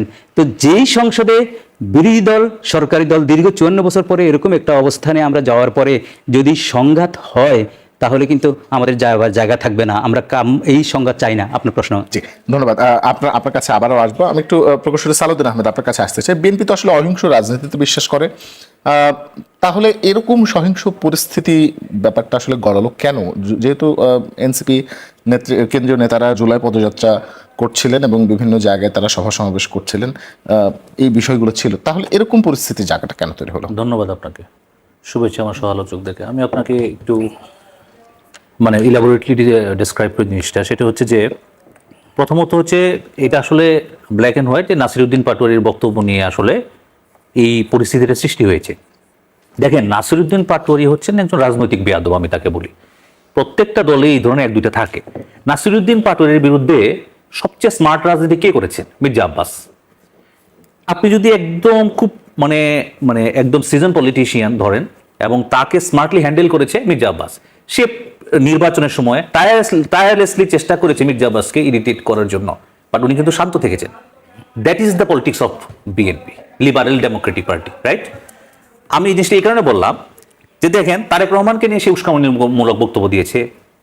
লালমনিরহাটে খুবই জনপ্রিয় নেতা আছেন আসাদুল হাবিব দুলু, তাকে নিয়ে সে উস্কানিমূলক বক্তব্য দিয়েছে। যেখানে যাচ্ছে প্রত্যেকে নিয়ে, কিশোরগঞ্জের আপনার আমার দেশের বাড়ি কিশোরগঞ্জের মুক্তিযোদ্ধা ফজলুর রহমানকে নিয়ে উস্কানিমূলক বক্তব্য দিয়েছে। বিভিন্ন ধরনের অঙ্গভঙ্গি প্রত্যেককে নিয়ে সে দিয়ে যাচ্ছে। সে আপনার মিডিয়া অ্যাট্রাকশন করার চেষ্টা করছে বা ইরিটেট করার চেষ্টা করছে দলকে। কেউ কিন্তু এই ধরনের কোনো কিছু করে, সবাই কথা দিতে যাওয়ার বিপত্তিটা বাঁধলো কোথায়? হবিগঞ্জে এসে। এখন এটা হচ্ছে কি, আমি ব্যক্তিগতভাবে আমার এটা একান্ত ব্যক্তিগত মতামত, কোনো ধরনের সহিংসতার বিরুদ্ধে আমি। আমার কথা হচ্ছে, আমার কথা আপনার একটা ন্যারেটিভের জবাব আমি আমার বিপরীত ন্যারেটিভ দিয়ে দিব। আপনার একটা বক্তব্যের জবাব আমি আমার আরো ভালো বক্তব্য দিয়ে জবাব দেবো। That should be the politics. সেখানে যেটা হচ্ছে, আমি ব্যক্তিগতভাবে কোনোভাবেই সমর্থন করি না। কিন্তু হচ্ছে কি, বিএনপির মতো একটা বড় ধরনের পলিটিক্যাল পার্টি, গ্রাসরুটস লেভেলে যারা একদম ইউনিয়ন পর্যায়ে পর্যন্ত যার আপনার তারা হয়তো অনেক সময় যেসব নেতার অনুসারী তারা নিজেদেরকে ধরে রাখতে পারে না। সেই কারণে পার্টিকুলারলি হবিগঞ্জে গিয়ে ঘটনা ঘটেছে। আমি বলি এতে এনসিপির একদিক থেকে লাভই হয়েছে, কারণ এইবারে জুলাই পদযাত্রা টোটালি ফেল করেছিল। আপনি দেখবেন যে কোথাও তাদের কোনো আলোচনা ছিল না এইবারে জুলাই পদযাত্রা নিয়ে। গতবার যেটা ছিল কোথাও কোনো শব্দই নাই। ইভেন 11 দলীয় জোট যে বিভিন্ন ধরনের আন্দোলন করছে, আমার মনে হয় না বাংলাদেশের রাজনৈতিক পরিসরে এই ধরনের কোনো আলোচনা ছিল। বাট এই ধরনের ঘটনাটা ঘটিয়ে তাদেরকে আপনি লাইমলাইটে নিয়ে আসলেন। তাদেরকে আবার আপনি এই প্রত্যেক এই যে আজকে আপনি যে সহিংস রাজনীতি টকশোর আপনার যে সাবজেক্ট করলেন বা আলোচনার সূত্রপাত করলেন, এটা একমাত্র এই কারণে। আজকে তো টকশো অন্য বিষয় নিয়ে হইতে পারতো বা ডিসিপ্লিনের বিষয় হইতো। আমি সবসময় এই জন্য বলি যে এক নাসিরউদ্দিন পাটোয়ারি সে বলতে থাকুক না। সে বললে কি হয়ে গেছে? সে বললে তো আর মানুষ তো আর ভালোভাবে নিচ্ছিল না। কোনো মানুষই তো তার এই ধরনের রাজনীতি ভালোভাবে নিবে না। প্রত্যেকটা দলে এই ধরনের এক দুইটা থাকবে। সুতরাং আমি মনে করি এটাই ছিল মূলত সহিংসতা সৃষ্টি হওয়ার প্রথম কারণ। এবং এই জায়গায় লোকাল পলিটিক্সের একটা ভুল আছে। বিএনপির লোকদের বা বিএনপির যারা অ্যাক্টিভিস্ট আছে, বিএনপির যারা ছাত্র দল করে, যুব রাজনীতি করে, BNP is running the government super. তাদের কিছু ফ্ল্যাগশিপ প্রোগ্রাম, যেটা আমি সেকেন্ড রাউন্ডে যদি আপনি বলার সুযোগ দেন আমি বলতে পারবো, বা এখনই যদি সুযোগ দেন এখনই বলতে পারবো। সেই ফ্ল্যাগশিপ প্রোগ্রামগুলো নিয়ে তাদের বরঞ্চ বেশি প্রচারণা করা উচিত। ফেসবুকে ওই নাসিরউদ্দিন পাটোয়ারি বা অমুকের বক্তব্য প্রচার, নাসিরউদ্দিন পাটোয়ারির বক্তব্য তার দলের লোক যতটা শেয়ার করে, বিএনপির লোকজন তাতে বেশি শেয়ার করে। জি, ধন্যবাদ। আমরা শুনছিলাম আমাদের আলোচনার আজকের বিষয় সহিংস রাজনীতি। আসলে রাজনীতি কতটা সহিংস হয়ে উঠছে, বা রাজপথের রাজনীতি আসলে কতটা সহজ বা কতটা কঠিন হতে চলেছে, কতটা সংকার হতে চলেছে, এমন অনেকগুলো প্রশ্নের উত্তর নিয়ে ফিরবো একটা ছোট্ট বিরতির পর। আমাদের সঙ্গে থাকুন। বিরতির পর স্বাগত। দেখছি নিউজ 24 চলছে নতুন বাংলাদেশ, সঙ্গে আছে রিশাদ হাসান, আমাদের সঙ্গে যুক্ত হয়েছেন অধ্যাপক ডক্টর স্নিগ্ধা রেজবানা, শিক্ষক, জাহাঙ্গীরনগর বিশ্ববিদ্যালয়। স্বাগত আপনাকে। আমরা কথা বলছি সহিংস রাজনীতি বিষয়ে। একটু একটা বিষয় জানতে চাই যে রাজনীতিতে তো আসলে মতের লড়াই হবার কথা ছিল, সেটি কি আসলে আবার এই হবিগঞ্জ বা গোপালগঞ্জের ঘটনায় কি আবার নতুন করে সহিংসতার দিকে যাচ্ছে কিনা? না, দেখেন এখানে যে বিষয়টা খুব গুরুত্বপূর্ণ, আমি এখানে আমাদের কিছু জাতিগত সমস্যা দেখি এবং সংকট দেখি। কারণ আপনি দেখবেন আমাদের কালচারালি আমাদের দ্বন্দ্বের লড়াইটা যখন এক ধরনের রেকগনিশন পেতে যায় হিস্টোরিক্যালি, কোন এক অদ্ভুত কারণে সেটা যতক্ষণ না পর্যন্ত সহিংস না হয় ততক্ষণ পর্যন্ত যেন জয়ী পক্ষ খুঁজে পাওয়া যায় না। এটা কিন্তু একটা ভীষণ মানে বিব্রতকর পরিস্থিতি। এর এর অনেকগুলো কারণ আছে। একটা কারণ হচ্ছে আপনার প্রাতিষ্ঠানিক কারণ। প্রাতিষ্ঠানিক কারণের ব্যাপারটা কিরকম, যেমন মনে করেন আপনার প্রাতিষ্ঠানিকভাবে তো আমাদের বিচার ব্যবস্থাগুলো তো আসলে ওই অর্থে এখন পর্যন্ত আমরা দাঁড় করাতে পারিনি। কাজেই এমন হলো যে ধরেন আমি 10টা মানুষ নিয়ে গেলাম, আরেকটা 10টা মানুষ আছে, 10টা ওই জায়গায় 8টা মানুষ আছে বা 10টা মানুষ আছে, তো যে যাকে মারতে পারবে, আপনি খেয়াল করে দেখেন এই যে আমাদের কতগুলো এলাকা, মানে আমি কোনো পার্টিকুলার এলাকা নেই, কিন্তু আপনি দেখবেন 2 দিন পর পর ব্রাহ্মণবাড়িয়ার কেসটা দেখেন, যে কোনো কিছু হচ্ছে একটা টুনকো বিষয়, সেটা নিয়েও একটা সহিংস আচরণ।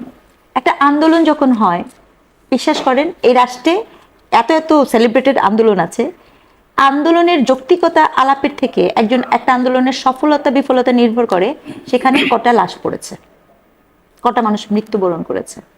আলাপগুলা সেই জায়গায় যায়। আমরা ওই আলাপটা করতে পছন্দ করি যে কত মানুষ মারা গেছে, কত মানুষের রক্তের বিনিময়ে আমরা এটা পেয়েছি। আমরা এই আলাপ করতে পছন্দ করি না কি কি ভুলের কারণে আমাদের এই রক্তগুলো দিতে হয়েছে। সো এটা যে একটা ক্রনোলজিক্যালি প্র্যাকটিস, এই প্র্যাকটিসটা তো আপনার দুঃখজনক যেটা, সেটা আমরা ভেবেছিলাম তরুণদের মধ্যে আমরা চেঞ্জ পাবো, বিশেষ করে সত্যিকার অর্থে।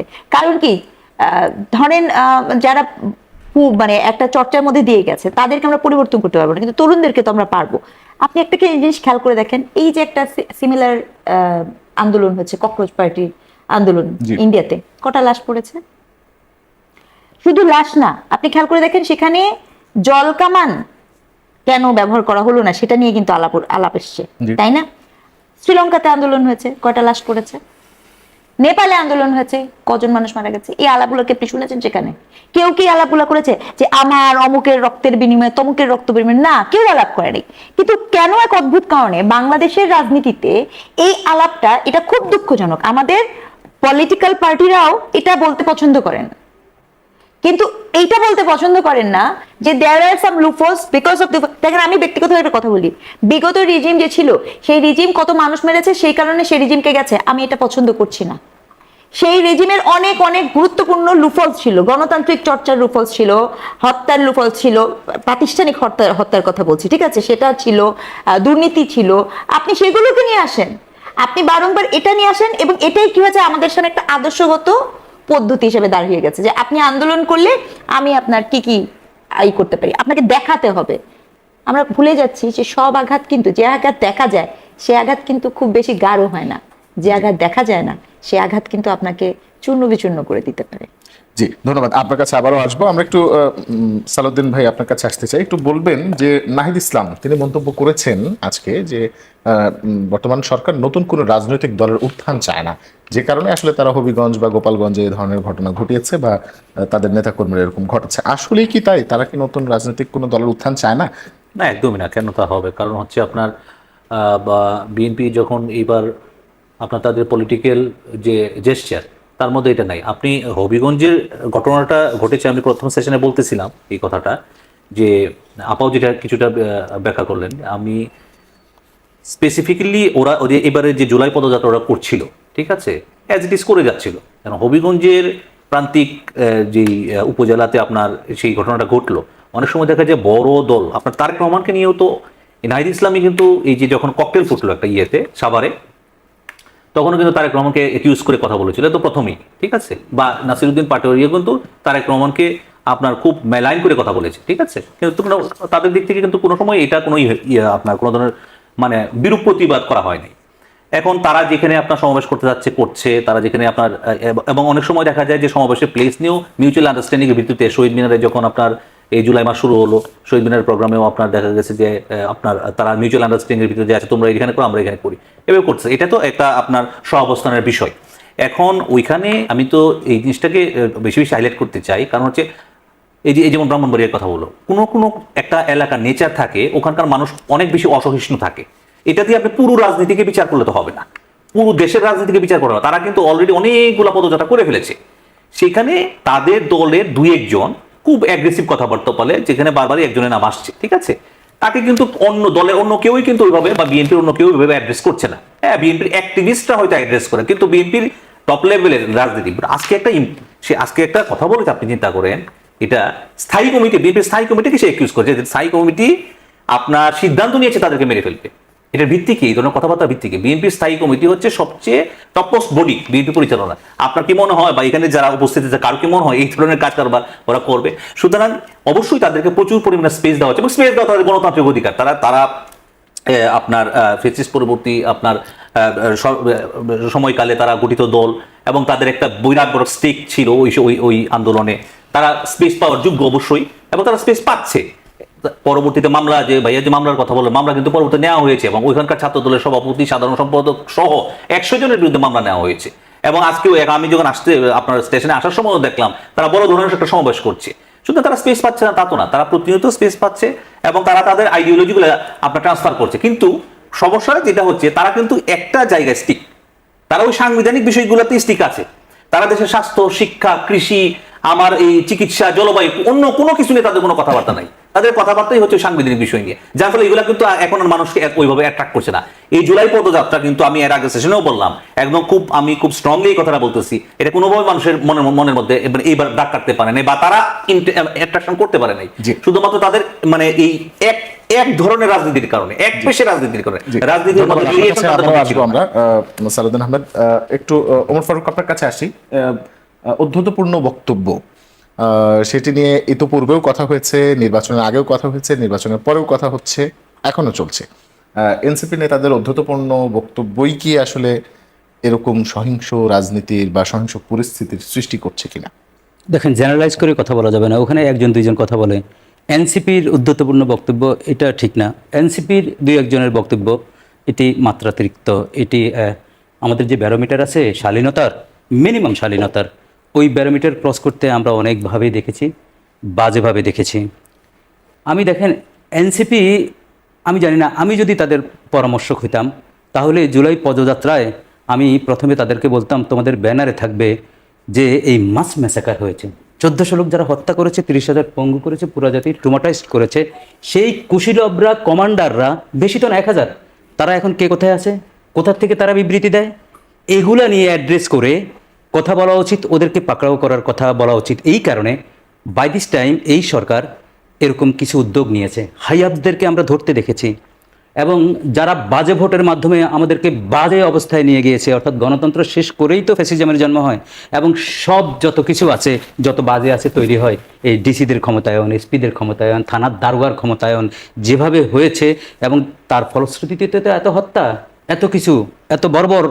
এরা কে কোথায় আছে? এদের তো 1% আপনি ধরতে পারেন নাই। আমরা যাদেরকে চিনতাম যে সকালে সে ধরে এনে ডিবি অফিসে অস্বীকার করতো, আমি ধরিনি, 7-8 দিন পরে তাকে পাওয়া যেত না, এই লোকগুলো 8-10 জন লোককে কোথায় আছে ওইটা নিয়ে কাজ করবে না? আমি বলছি সরকার যখন শুরু করেছে, সরকার ধরা শুরু করেছে, এই শুরুর ভিতরে তাদের উচিত ছিল যে বাকি কে কোথায় আছে, কাদেরকে ধরা উচিত। যেমন আমি উদাহরণ দিই, ডিসিদেরকে আপনি বাধ্যতামূলক অবসর দিয়েছেন, যাচ্ছে তাই ভোটের কারণে, রাইটলি দিয়েছেন, কিন্তু তাদের দায়ের ভিতর আনবেন না। এই কারণে দায়ের ভিতর আনবেন, সে তো একাই কাজ করেনি, তার কমান্ডার ছিল, তার একটা কমান্ডের ভিতর গেছে, হাজার হাজার কোটি টাকা লেনদেন হয়েছে, এগুলো বের করার জন্য দায়ের ভিতর আনতে হবে। কিন্তু আমি আরেকটা কথা বলেছি আরেকটা টেলিভিশনে, নির্বাচন কমিশনে যারা 3 সেশনে ছিল, যেই চিফ এবং তার কমিশনার বিন্দু 15 জন, ওদেরকে গ্রেপ্তার না করে অধস্তনদেরকে গ্রেপ্তার করলে এটা আইনের ভাষায় বলে অ্যাবেটারকে গ্রেপ্তার করেছেন, প্রিন্সিপাল অ্যাকিউজ করেন নাই।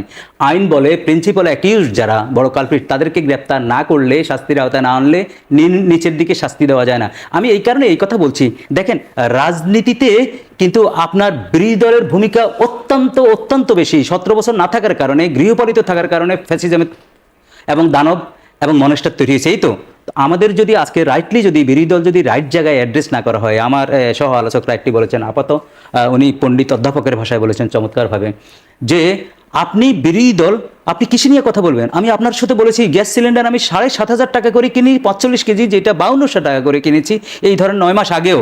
তো আপনি সেখানে কথা বলবেন না? আমার বিদ্যুতের দাম বেড়ে যাচ্ছে, পেট্রোলের দাম বারবার বাড়াচ্ছে, আপনি কথা বলবেন না? এগুলার ইফেক্ট সাধারণ মানুষের পকেটে গিয়া পড়ে। তেল, পরিবহন, বিদ্যুৎ, তার প্রতিদিনের খোরাক, শেষের খোরাক, সবকিছু দাম বৃদ্ধির খোরাক।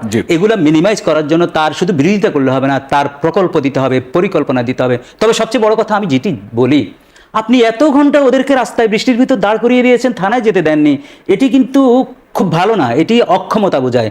সরকারের সক্ষমতার ব্যারোমিটার হবে থানাগুলো যদি স্বস্তির জায়গা হয়, থানাগুলো যদি সাধারণ মানুষের যদি নিরাপত্তার জায়গা হয়, এবং সে যদি তার গ্রিভান্স অ্যাড্রেস করার জন্য বিনা বাধায় বিনা ঘুষে যদি ওখানে যেতে পারে, তখনই বুঝবেন যে সরকার সক্ষম। আর সরকার যদি এগুলা 9-6 করে যদি পাশ কাটিয়ে যায়, মির্জা ফখরুল ইসলাম সাহেবের আপনি আজকে বক্তব্য শুনেছেন, মির্জা ফখরুল ইসলাম সাহেবের যদি বক্তব্য সত্য হয়, সরকার বলবে যে মির্জা ফখরুল সত্য বলে নাই। আর যদি এই বিবৃতি না আসে মির্জা ফখরুল সত্য বলেছে, সত্য বলার পরে কালকের থেকেই তো এটা ওনাদের মন্ত্রী পরিষদ বৈঠক হবে, ওনাদের স্থায়ী কমিটির বৈঠক হবে। আমরা যদি এটার আলামত না দেখি, তাইলে বুঝবো যে এইভাবেই চলবে, বাজে বন্দোবস্তে চলবে। যারা আগে ঘুষ খেত তারা এখনো খায়, যারা আগে ফ্যাসিজমের পক্ষে ছিল তারা এখন বড় বিপ্লবী হয়ে গেছে, বড় জুলাই যুদ্ধ হয়ে গেছে, তারা এখন আবরণে, অন্য আবরণে এখন আচ্ছাদিত হয়ে আছে।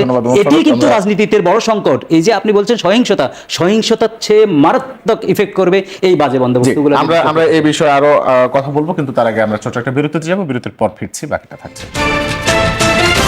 বিরতির পর স্বাগত, দেখছেন নিউজ 24, চলছে নতুন বাংলাদেশ। আমরা আমাদের অতিথিদের সঙ্গে আলোচনায় আছে। আমি একটু ট্রাইব্যুনাল প্রসঙ্গে যেতে চাই। ওমর ফারুক একটু জানাবেন যে লতিফ সিদ্দিকী ট্রাইব্যুনালে বলতে চেয়েছিলেন যে আমাকে ফাঁসি দিয়ে দেন, এরকম একটি কথা তিনি বলতে চেয়েছিলেন, কিন্তু তিনি সেটি বলার সুযোগ পাননি। এখন আমরা সর্বশেষ যেটুকু জানতে পেরেছি, পরে সাংবাদিকদের সঙ্গে তিনি এই কথা বলে গেছেন যাওয়ার সময়। এটি আসলে এই বিষয়টাকে আপনি কিভাবে বিশ্লেষণ করবেন? প্রথম কথা হলো, ওনার যে আচরণ ছিল সেই সময়ে, ছাত্রদল বিএনপিকে গুলি করে, ঘরের ভিতর গিয়ে গুলি করো, পায়ের মধ্যে গুলি করো, বুকে গুলি করো, মাথায় গুলি করো, এই বয়ানগুলো আমরা পেয়েছি। অর্থাৎ বেয়াদব রাষ্ট্রের কারণে এই কথাগুলোর পরেও ওনার সংসদ সদস্যপদ বহাল ছিল, ওনার ক্ষমতা বহাল ছিল। শুধু উনি মদ্যপ অবস্থায় জয় সাহেবের সমালোচনা করে উনি চাকরিটা হারিয়েছেন, এমপিশিপ হারিয়েছেন, দলের পদ হারিয়েছেন। উনি অ্যাকিউজড হইতেই পারেন। ওনার আচরণ এবং প্রিজাম্পশন, যেটি বলে অ্যাজাম্পশন, মানুষ অ্যাজিউমই করতে পারে যে থাকতেও পারে, এই বেটা যে গুলির কথা ওপেন বলছে শাপলা চত্বরে থাকতে পারে। আমি থাকা না থাকা বিষয় না, উনি ইচ্ছা করলেও ফাঁসিতে যেতে পারবেন না আত্মহত্যা করা ছাড়া। আত্মহত্যা তো মহাপাপ, আত্মহত্যা আমাদের আইনে আছে। এই কথাগুলো উনি আগাম টের পেয়েছেন যে ওনার এখানে ওনার হয়তো সম্পৃক্ততা পাওয়া যাবে, সম্পৃক্ততা আসছে, যার কারণে আগে থেকে অনেকগুলো কথা বলে রাখছেন। তো ট্রাইব্যুনালে ওনাকে ফেস করতে হবে, ভেরি সিম্পল অ্যাজ দ্যাট। শাপলা চত্বর একটা ঘটনা ঘটে গেছে, ইহাই সত্য। এটা আপনাদের ফুটেজ আছে, আমাদের চোখের ভিতর আছে, সবখানে আছে এই ফুটেজটা। এবং শাপলা চত্বর ঘটনার যে মহানায়ক বেনজির সাহেব কীভাবে পুরস্কৃত হয়েছেন, তার অ্যাসোসিয়েট কীভাবে পুরস্কৃত হয়েছেন, সেগুলো আছে একদম আর্কাইভে, জলজান্ত। ওনারা ফেস করে ওনারা বলবেন যে ওনাদের সম্পৃক্ততা কীভাবে নাই, বা ওনাদের লয়ার থাকবে, উনি ফুল ফ্যাসিলিটি পাবেন এবং সব কিছুই পাবেন। আপনি যে প্রশ্ন করেছেন সেই প্রশ্নে উনি এখন যখন ওনার এই গ্রেপ্তারের কার্যকারণগুলো তৈরি হয়েছে, তখন উনি বলবেন আমাকে ফাঁসি দিয়ে দাও। এখন যদি এটা ট্রু ডিসক্লোজার হয়, ভলেন্টিয়ারি ডিসক্লোজার হয় আদালতের সম্মুখে, যে আমি গিলটি প্লি করছি, আর প্রথমে গিয়েই আমি গিলটি প্লি করছি, আমার আর কোনো ট্রায়ালের দরকার না, আমি এইভাবে সম্পৃক্ত, ওকে যেভাবে আপনার শাস্তি হয় সেভাবে হয়ে যাবে, এটা হইলে মামলাটা সহজ হয়ে যাবে, বিচারটা সহজ হয়ে যাবে। তবে যেহেতু হয়তো আপনি আমাকে যেভাবে প্রশ্ন করেছেন, উত্তরটা এইভাবেই চাচ্ছেন যে উনি এটা ব্যঙ্গাত্মকভাবেই বলেছেন, হয়তো এরকমই হতে পারে। তবে আমি মনে করি যে এই ম্যাসাকারগুলোর সাথে যারা জড়িত, এগুলো তো আমাদের জাতিকে সারা বিশ্বের কাছে এত ছোট করেছে, এত খাটো করেছে, রুল অফ ল বিহীন একটি সমাজ বানিয়েছে। গুম, খুন, আমার স্বজন কখন মরেছে আমার জানাজা পড়ার যে, আমি শেষ করে দিচ্ছি। তো সুতরাং এই বড় ঘটনাগুলো কেন আনছি, এদের বড়দের বিচার করতে হবে। আগের টার্মে বলেছি, বড়দের বিচার করাটাই একটা সরকারের সক্ষমতা, একটা রাজনৈতিক দলের সক্ষমতা, একটা এই পুলিশ বাহিনীতে যারা যারা আছে, বিভিন্ন পর্যায়ে যারা যারা আছে, যারা এইগুলো ঘটনা ঘটিয়েছে, তাদের বিচার অতি দ্রুত করতে হলে রাষ্ট্র এবং সরকার সক্ষম হয়েছে, রুল অফ ল উন্নতি হয়েছে, বিদেশিদের কাছে মর্যাদা হবে, আমার সিটিজেন স্বস্তি পাবে। তখন সিটিজেন বিভিন্ন অপরাধ, অন্যায়, অবিচারের বিরুদ্ধে রুখে দাঁড়াবে নিজেরা, যদি তারা মনে করে এদের বিচার হবে, আমরা প্রোটেকশন পাবো। আমি চাই সাধারণ সিটিজেনের প্রোটেকশন পাক, সাধারণ সিটিজেনের ডেট্রিমেন্টালে কিছু হবে না। এবং এই সরকার যে উদ্যোগগুলো নিয়েছে, এই গ্রেপ্তারের মাধ্যমে, আইনের আওতার মাধ্যমে হাই আপসদেরকে, এবং তারা একদম চিহ্নিত হাই আপস, এই বিচারগুলো এগুলো চলমান থাকবে এবং বিরোধী দলকে অনুরোধ করব অন্তত এইগুলোতে যাতে তারা সহায়তা করে, যাতে এগুলা লোপ হোল নিয়ে যাতে কিছু না করে। ধন্যবাদ। আমি মনে করি শেষ করে দিই, শুভর বাংলাদেশ, ভালোর বাংলাদেশের জন্য কিন্তু সবাই অপরিহার্য, সরকারি দল, বিরোধী দল। আমি চাইবো না ওই যে আপারা লাশের রাজনীতি করছে, কোনো লাশ পড়ুক, কোনো মায়ের বুক খালি হোক, কোনো নিরীহ মানুষের বুক খালি হোক, আমি মনে করি সেদিকে বাংলাদেশ যাওয়া উচিত। ধন্যবাদ। প্রকৌশলী সালাউদ্দিন আহমেদ, ইসলামী আন্দোলন বাংলাদেশ তারা একটা মন্তব্য করেছে যে বিএনপির ভিতরে সুপ্ত স্বৈরতন্ত্রের প্রকাশ ঘটেছে। বিষয়টি কি আপনি কিভাবে বলবেন? আমাদের সময় একেবারে শেষের দিকে আছে, আমরা একটু শর্টে আমরা শেষ করবার চেষ্টা করব। না, এরকম হবে কেন? বিএনপির ভিতরে সুপ্ত স্বৈরতন্ত্র, বিএনপি তো একটা আপনার গণতান্ত্রিক দল, সেভাবেই পরিচালিত হচ্ছে, সবকিছুই আপনার তাদের যে অর্গানোগ্রাম মেনটেন করে চলা দরকার সেভাবেই চলতেছে। তো এখানে সুপ্ত স্বৈরতন্ত্র সৃষ্টি হওয়ার কোনো কারণই নাই। আপনি দেখবেন যে বিএনপির যখন ম্যাডাম আপনার এসেছিলেন, কারারুদ্ধ ছিলেন, তারপরে আমাদের ভারপ্রাপ্ত চেয়ারম্যান সাহেব তখনকার সময় উনি দেশের বাইরে ছিলেন, তখনও কিন্তু এই দলটা আপনার আপনার যেই স্ট্যান্ডিং কমিটির মাধ্যমে যেভাবে চলা দরকার সেভাবেই চলেছে। আমি একটু এখানে অ্যাড করতে চাই এই বিষয়টা, এই যে আপনার